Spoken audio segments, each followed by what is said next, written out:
And that's because the pacing of your story is going to slow to a halt because of all that information you just dumped on the reader, and it's most likely going to result in you losing their interest. And that's really why you need to weave backstory into your novel bit by bit where it's relevant to what's happening in the scene so that you can avoid dumping a whole bunch of information on readers at once. Welcome to the Fiction Writing Made Easy podcast. My name is Savannah Gilbo, and I'm here to help you write a story that works. I want to prove to you that writing a novel doesn't have to be overwhelming. So each week, I'll bring you a brand new episode with simple, actionable, and step-by-step strategies that you can implement in your writing right away. So whether you're brand new to writing or more of a seasoned author looking to improve your craft, this podcast is for you. So pick up a pen and let's get started. In today's episode, we're going to talk about character backstory. Specifically, how to weave your character's backstory into your story in an effective way while avoiding the dreaded info dump. So if you've ever taken the time to develop your character's backstory, but you're not quite sure what to do with it when it comes time to write, or if you've ever been guilty of info dumping huge chunks of backstory because you don't know what else to do with it, then I think you're really going to like today's episode. But first, let's talk about what backstory is so that we're all on the same page. Backstory is basically everything that's ever happened in your character's life before the story starts on page 1. So it's everything that's ever happened in your character's past that has helped to influence or shape who he or she is today in the story present. So in other words, your character's backstory has helped shape your character's worldview, their goals, their beliefs, their values, and even their fears. And because of that, your character's backstory is actually really important to understand.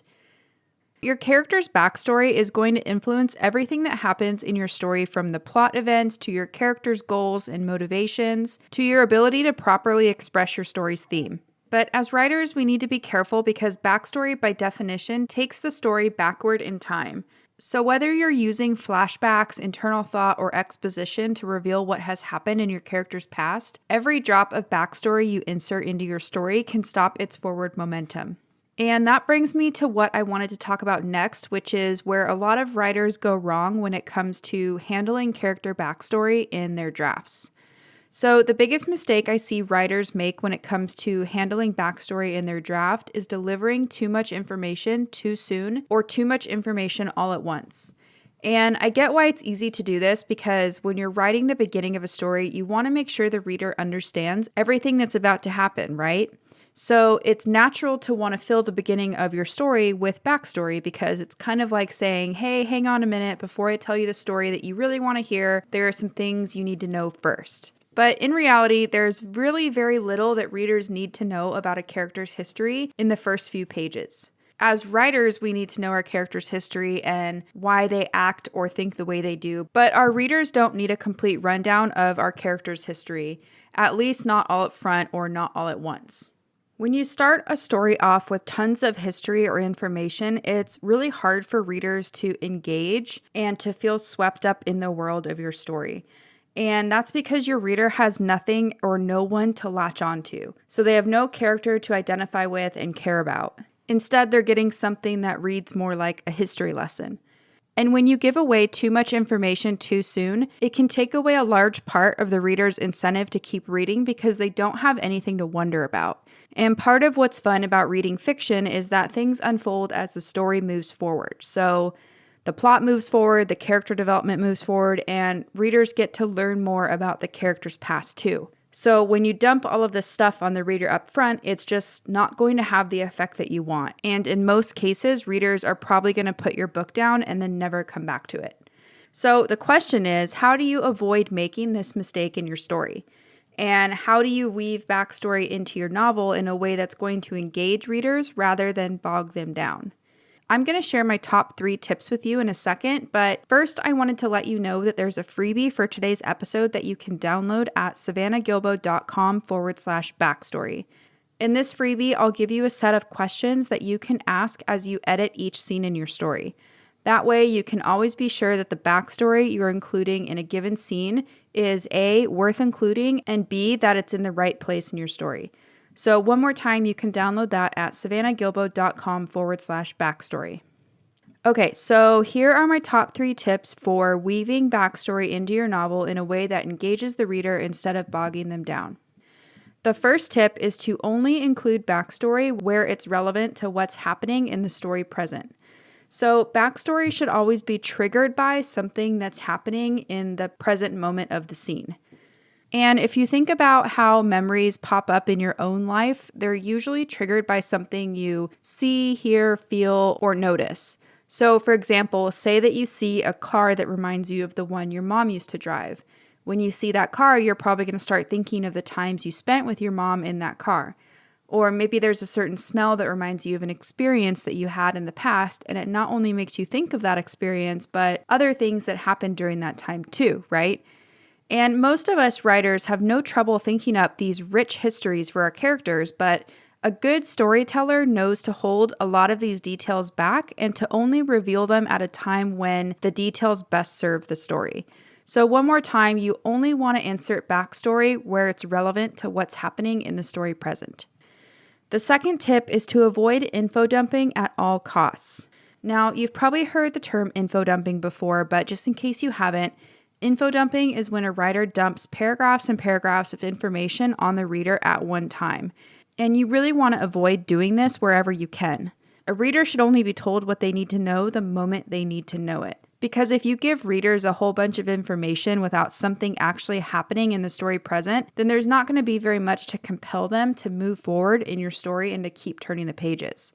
And that's because the pacing of your story is going to slow to a halt because of all that information you just dumped on the reader, and it's most likely going to result in you losing their interest. And that's really why you need to weave backstory into your novel bit by bit where it's relevant to what's happening in the scene so that you can avoid dumping a whole bunch of information on readers at once. The third tip is to always show the reader why that piece of backstory matters or how it affects your point of view character. So when you divert away from the main story, it's super important to show the reader why you're doing it.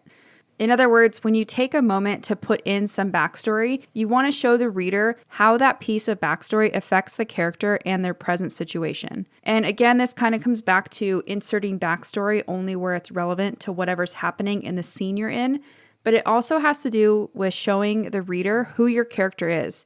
Because in real life, people have past experiences and memories that not only shape who they are, but also help shape what they believe in and what they value, what they fear, and how they just show up and act in the present day, right? So sometimes it's necessary to include backstory to show why your character has a specific fear or a specific motivation or belief or mindset. And this is what's really going to help you write compelling and believable characters that your readers are going to relate to. So those are my top 3 tips for effectively delivering backstory in your novel. And now I want to walk you through a really quick example from Chapter 7 of Harry Potter and the Sorcerer's Stone. So for context, this is right after Harry gets sorted into Gryffindor, and it's his first time ever eating in the Great Hall at Hogwarts. So it's only 2 paragraphs long, and here's what it says. Harry's mouth fell open. The dishes in front of him were now piled with food. He had never seen so many things he liked to eat on one table. Roast beef, roast chicken, pork chops and lamb chops, sausages, bacon and steak, boiled potatoes, roast potatoes, fries, Yorkshire pudding, pears, carrots, gravy, ketchup, and for some strange reason, peppermint humbugs. The Dursleys had never exactly starved Harry, but he'd never been allowed to eat as much as he'd liked. Dudley had always taken anything that Harry really wanted, even if it made him sick. Harry piled his plate with a bit of everything except the peppermints and began to eat. It was all delicious. I really like this short example because it hits on all 3 of the above points. So, did you notice how the food in front of Harry triggers this little bit of backstory about how his life was so horrible at the Dursleys? And did you notice how this little bit of backstory is only a few sentences long? Not only is this snippet of backstory informative, but it also helps the reader to empathize with and root for Harry. So we read this and we want him to have more of these good moments because his life has been so miserable up until now. And knowing how he was basically starved at the Dursleys, we can then appreciate Harry's feelings toward the feast in front of him compared to the other students. So in other words, this little bit of backstory really helps us understand why this moment has such an impact on Harry. And this is actually a great exercise to do with one of your favorite books if you want to gain a better understanding of how backstory works and how to deliver it effectively in your own story. So if you want to, I recommend grabbing one of your favorite books and then picking a random page and seeing if you can pick out pieces of backstory that are woven into the story present. And then see if you can identify why the author chose to include that piece of backstory at that particular time in the story, and just see what you learn.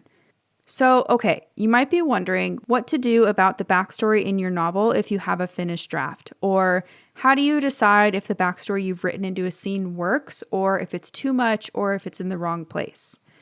So I'm going to walk you through a really quick process for analyzing the backstory in your draft.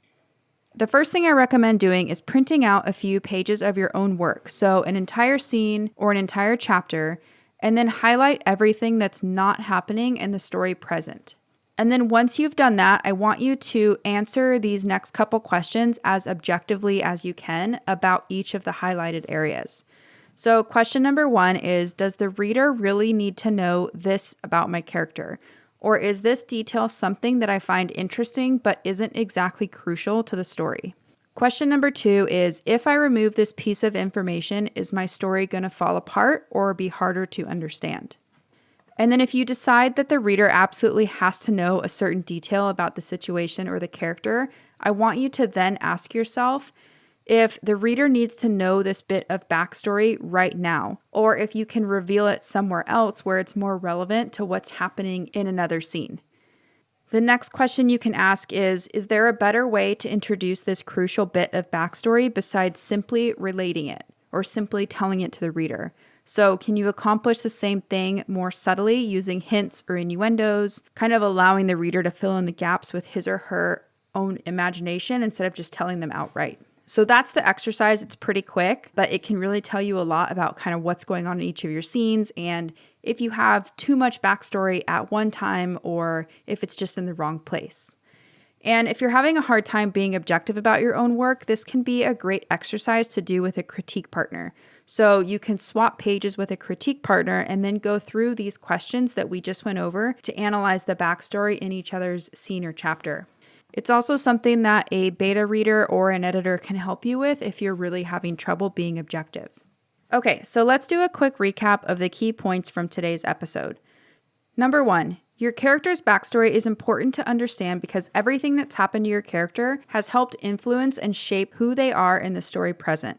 So in other words, their worldview, their fears, their goals, their motivations, the things they value, pretty much everything about who your character is today has been shaped by the events of his or her past.